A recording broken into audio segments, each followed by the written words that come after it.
శ్రీ మహాగణాధిపతయే నమః. ఐం మహాసరస్వత్యే నమః. శ్రీ లలితాంబికాదేవ్యే నమః. జూన్ 6వ తారీఖు పంచగ్రహ కూటమి అనేటువంటిది ఉన్నది. ఏమిటి పంచగ్రహ కూటమి వలన ఎవరికి ఇబ్బంది, ఎవరికి మేలు జరుగుతుంది అనేటువంటిది ఒక్కసారి మనము ఆలోచన చేసినట్టయితే, గురువారం నాడు 6వ తారీఖు 6వ నెల మనకు ఏది కావాలన్నా గురుబలం బాగుండాలి అనేటువంటిది చూస్తాం మామూలుగా జాతకాల్లో. అలాంటి గురువారము గురువు అక్కడే ఉండటము, అలాగే రవిచంద్రులు ఉండడము, శుక్రబుధులు ఉండటము, 5 గ్రహాలు పంచగ్రహ కూటమి అనేటువంటివి మేజర్ గ్రహాలు అక్కడ ఉన్నప్పుడు మరి ఎవరికి సత్ఫలితాలు ఇస్తాడు, ఏ రాసుల వాళ్లకు కొంత ఇబ్బందికరమైనటువంటివి ఉంటాయి అనేది ఇప్పుడు మనము మొత్తము ఆమూలాగ్రముగా తెలియజేయడం జరుగుతుంది. మామూలుగా ఇప్పుడు ఉన్నటువంటి ఈ పంచగ్రహ కూటమి వలన మేలు జరిగేది ఎవరికి అంటే మొదటగా చెప్పుకుందాం. మేషరాశి వాళ్లకు మహాద్భుతం, అలాగే కర్కాటక రాశి వాళ్లకు మహాద్భుతం, కన్యారాశి వాళ్లకు మహాద్భుతం, వృశ్చిక రాశి వాళ్లకు మహాద్భుతం, ఇక మకర రాశి వాళ్లకు మహాద్భుతం. మధ్యస్థము ఎవరికి అంటే సింహరాశికి, కుంభరాశికి మధ్యస్థము. కొంచెము చిన్నపాటి మధ్యస్థము కంటే కూడా కొంత ఇబ్బంది అంటే మామూలుగా వృషభ రాశి, మిథున రాశి, తులారాశి, ధనస్సు రాశి, మీనరాశి, ఈ రాశి వాళ్లకు ఇబ్బంది. సరే, దీంట్లో మధ్యస్థము అయినటువంటి వాళ్లకు కూడా మనము కొంతవరకు పరిహారాలు చేసుకోవాల్సిందే. ఏమిటి మిగతా ఈ మధ్యస్థముగా ఉండేటువంటి వాళ్ళకు ఏం జరుగుతుంది అంటే, ఒక ఉద్యోగము రావాలన్నా, ఆల్రెడీ చేస్తూ ఉండేటువంటి చోట పై అధికారులతో ఏదైనా సమస్యలు ఉండినా ఉన్నట్టుండి ఉద్యోగాలు ఊడిపోవడం వద్దనటం, నువ్వు వద్దుపో మాకు అని చెప్పటము, ఏమీ చెప్పకుండా తీసేయటము, లేదా అనవసరమైన చోటికి ట్రాన్స్ఫర్ చేయటము, జీతము తక్కువ కావటము, అనవసరముగా ఖర్చులు పెట్టుకునేటువంటి విధానముగా ఇబ్బందులు కలగటము, ఇంట్లో సమస్యలు రావటము, భార్యాభర్తల మధ్య చిన్నపాటి ఇబ్బందులు కలగటము, ఇలాంటివి గ్రహస్థితులు అన్న తర్వాత ఏదో 1, 2 అని కాదు.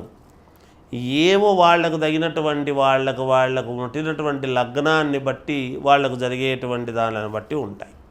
కొన్ని ఇబ్బందులైతే తప్పదు అనేటువంటి మాట వాస్తవం. ఎన్ని మాట్లాడినా మేము చెప్పేటప్పుడు ఎవరిని భయపెట్టాలనో, ఇది చేయకపోతే ఇంక మీ జీవితం అయిపోయింది అనో ఎక్కడ చెప్పరాదు. ఎందుకంటే లోకా సమస్త సుఖినో భవంతు అని అందరూ బాగుండాలని కోరుకునేవాళ్ళం. భయపెట్టాలి అనేటువంటి విధానముగా చెప్పరాదు. అయితే సమస్య ఉన్నప్పుడు సమస్యను సున్నితంగా తెలియజేయాల్సినటువంటి బాధ్యత కూడా మాదే కదా.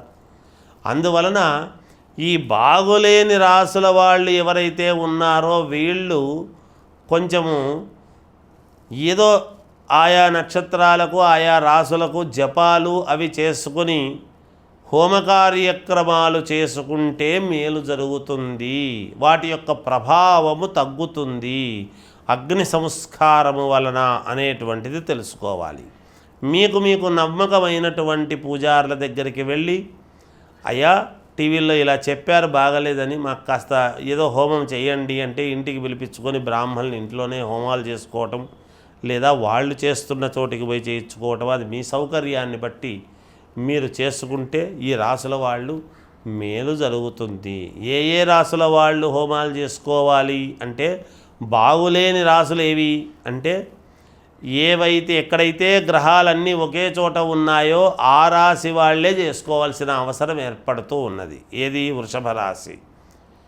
ఆ వృషభ రాశి వాళ్ళు, మిథున రాశి వాళ్ళు, సింహరాశి, అలాగే తులారాశి, ధనుస్సు రాశి, కుంభమీన రాశులు వీళ్ళు తప్పకుండా చేసుకుంటే మేలు జరుగుతుంది అనేటువంటిది.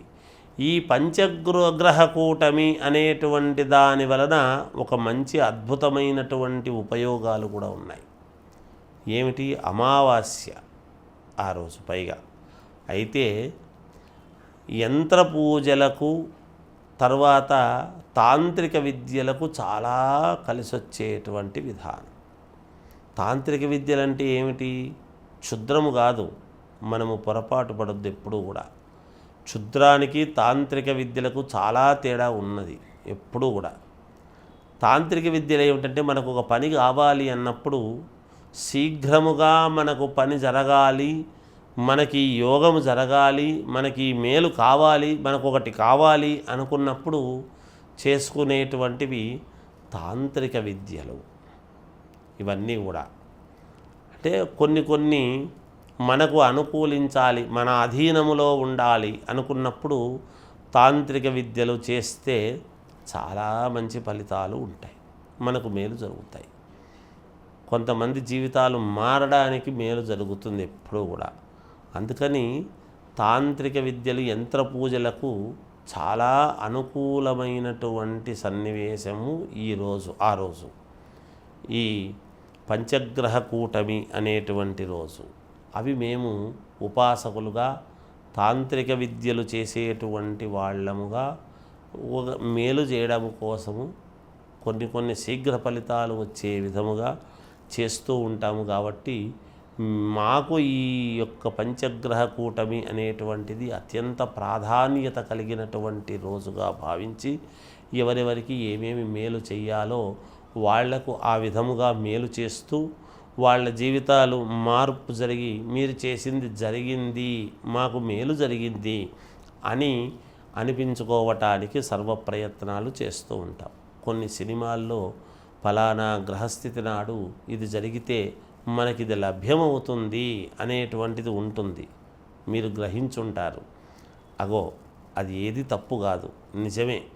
అందువలననే ఈ తాంత్రిక విద్యలు అనేటువంటివి అమ్మవారి విద్యలు పరిపూర్ణముగా తెలిసిన వాళ్ళము కాబట్టి అవి చేస్తూ కొంతమందికి మేలు చేయడానికి ప్రయత్నాలు చేస్తూ ఉంటాము. కాబట్టి ఏదైనా పద్ధతి ప్రకారము చేయాలి ఎప్పుడూ కూడా. అందువలన బాగులేని వాళ్ళు అది చేసుకోండి, అగ్ని సంస్కారం హోమాలు చేసుకోండి, మేలు జరుగుతుంది. అందరికీ మేలు జరగాలి అని ఆశిస్తూ జయోస్తు. For more videos like this, subscribe Big TV channel.